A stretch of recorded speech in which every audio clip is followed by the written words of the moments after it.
NK6410 pa rin, champion NK6410. Ako nga pala si Danilo Collado, taga rito sa Luna, La Union. Nagtatanim ng BIP 6410. Yung tinaniman ko, nung una, 20 hectares mahigit. Tapos, siyempre, may edad na, bumababa ng konti. Ngayon, steady na yung 10 hektarya. Lahat ay NK6410 BIP.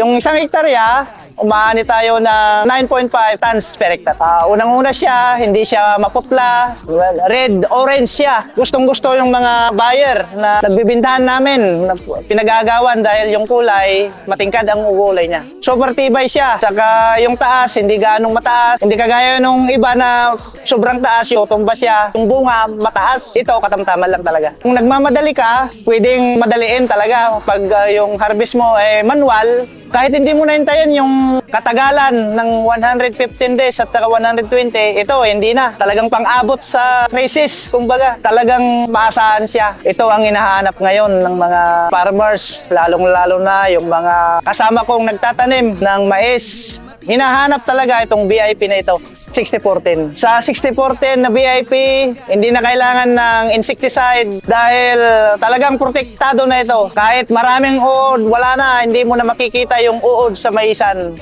Sa kapwa ko magsasaka, kung gusto nyo rin masubukan na makatipid at kumita kayo ng mas maraming kita, mag-BIP na kayo, 6410. Tiwala ako sa NK, tiwala ako sa Syngenta. Sa NK, BIP ako! NK6410 pa rin.